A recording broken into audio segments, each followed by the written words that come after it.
विस्तारित बातमीपत्रात आपलं स्वागत। भाई उद्धवराव पाटील प्रशालेत रुबेला लसीकरण मोहिमेचा शुभारंभ करण्यात आला। शहरातील भाई उद्धवराव पाटील प्रशालेमध्ये गोवर रुबेला लसीकरण मोहिमेचा शुभारंभ यासाठी कार्यक्रमाचं आयोजन करण्यात आलेलं होतं। कार्यक्रमासाठी अध्यक्षपदी जिल्हा परिषदेच्या उपाध्यक्षा अर्चनाताई पाटील, तर प्रमुख पाहुणे म्हणून जिल्हाधिकारी राधाकृष्ण गमे, मुख्य कार्यकारी अधिकारी संजय कोलते यांची उपस्थिती होती। मान्यवरांच्या हस्ते धन्वंतरी आरोग्य देवतेचं पूजन सुरुवातीला करण्यात आलं।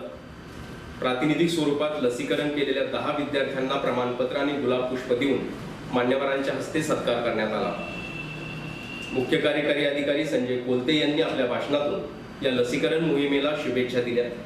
आज आपण सुरू करत आहोत आणि मोहीम महत्त्वाची या अर्थाने की अत्यंत घातक असे 2 विषाणूजन्य आजार या मोहिमेच्या माध्यमातून त्यांच्यावर नियंत्रण आणण्याचं आपलं ध्येय आहे। गोवर या रोगाच्या विरुद्ध अनेक वर्षापासून आपण लढा देत आहोत आणि त्याचं उच्चाटन करण्याचा ध्येय या मोहिमेमध्ये ठेवलेला आहे।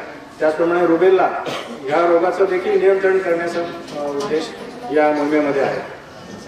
त्यामुळे येणारी मुलं, येणारी पिढी या सगळ्यांना यापासून जर मुक्त ठेवायचं असेल तर आतापासूनच आपण सगळ्यांनी ही लस प्रत्येकाने घेतली पाहिजे। आजच्या याच्या माध्यमातून आपण सर्व विद्यार्थ्यांनी आपापल्या प्रत्येक घराघरामध्ये आपले शेजारी पाजारी, आपले सर्व ओळखीचे परिचित सर्वांकडे या मोहिमेचं महत्त्व आपण सगळ्यांना सांगितलं पाहिजे आणि आपले सर्व सहकारी मित्र मैत्रिणी या सगळ्या 100% लस कशा घेतील या दृष्टीने आपण सगळ्यांनी आता या ठिकाणी प्रयत्न केला पाहिजे। तर जिल्हाधिकारी राधाकृष्ण गमे यांनी आपल्या भाषणातून या लसीचं महत्त्व स्पष्ट केलं आणि सर्वांच्या सहकार्याची अपेक्षाही व्यक्त केली।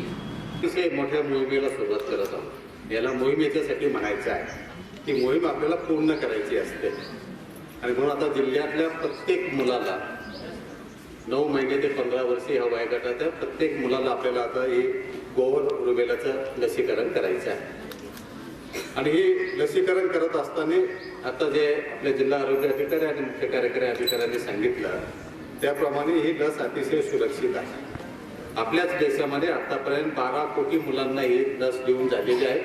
आतापर्यंत कोणत्याही मुलाला काही त्रास किंवा विद्यार्थ्याला त्रास झालेला नाही आहे आणि त्यामुळे ही लस आपल्याला देणं अतिशय सुरक्षित आहे आणि म्हणून हे पालक आणि सर्व शिक्षकांनी जर लक्षात घेतलं आणि प्रत्येक मुलाला ही लस दिली तर मला ती मोहीम आपण यशस्वी करू शकतो।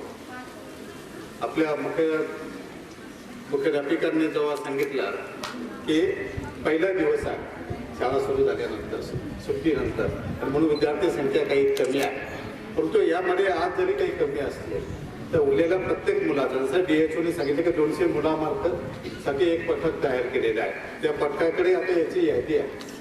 आज जे मुलं राहिले असतील त्या मुलांचं सुद्धा लसीकरण आपल्याला पुढच्या काळामध्ये करून घ्यायचं आहे। यासाठी त्यांनी ज्या ठिकाणी 1-2च मुलं शिल्लक राहिली असतील अशासाठी त्यांनी कायमस्वरूपी एक पथक आता पुढचे 40 दिवस ठेवलेलं आहे। त्या पथकाची पण माहिती देतील, तिथे नेऊन पण मुलांना आपल्याला देता येईल, कारण एका मुलासाठी परत टीम येईल असं शक्य होणार नाही, कारण या टीम आपल्याला वेगवेगळ्या ठिकाणी वेगवेगळ्या शाळांमध्ये पाठवायच्या आहेत। म्हणून आता शिक्षकांची मोठी जबाबदारी राहणार आहे की आपल्याकडचा एखादा विद्यार्थी याच्यात जर राहिला असेल आजच्या मोहिमेमध्ये तर त्याला उद्या परवा आपल्याला पुन्हा लसीकरण करून घ्यायचं आहे।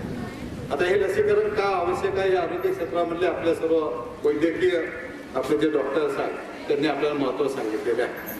आता गोवरसारखं आपण बघतोय, पूर्वी गोवर लहानपणी होतो, आता तरुण मुलांना आणि मोठ्या मुलांना सुद्धा आता आपण गोवरचे लागण झाल्याचे बघतोय।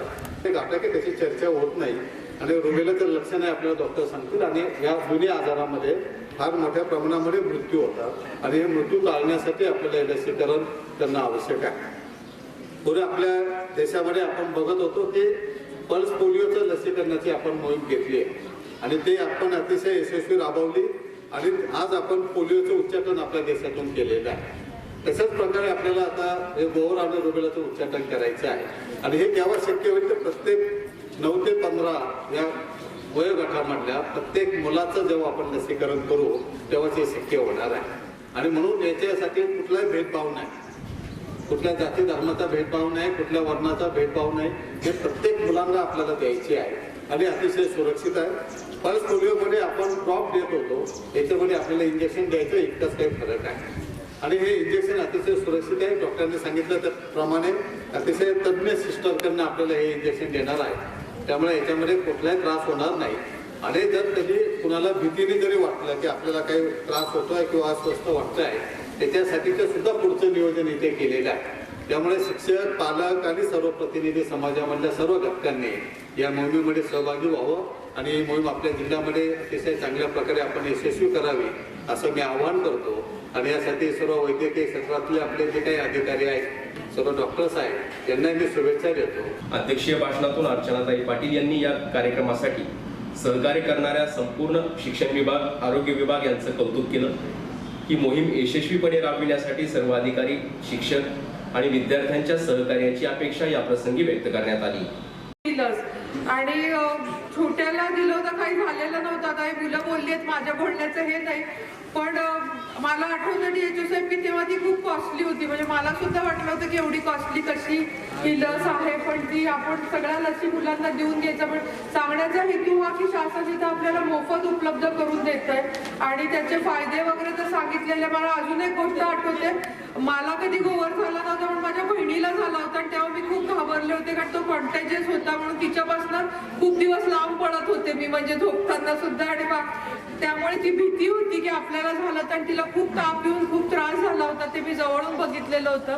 आणि या कार्यक्रमासाठी जिल्हा शल्य चिकित्सक डॉक्टर राजाभाऊ गलांडे, जिल्हा आरोग्य अधिकारी डॉक्टर हनुमंत वडगावे, तसेच रुग्ण कल्याण समिती सदस्य अब्दुल लतीफ, सर्व आरोग्य अधिकारी डॉक्टर लोखंडे मॅडम, प्रेमाताई पाटील, रोहिणी भोगरे, नगरसेविका राणी पवार, नगरसेवक अभिजित काकडे, अरुण बापू घोगरे, गणपत शेटे, तालुका वैद्यकीय अधिकारी डॉक्टर दीपक मेंढेकर, शाळेचे मुख्याध्यापक शेख केवी, सर्व शिक्षक, शिक्षिका, शिक्षकेतर कर्मचारी मोठ्या संख्येने उपस्थित होते.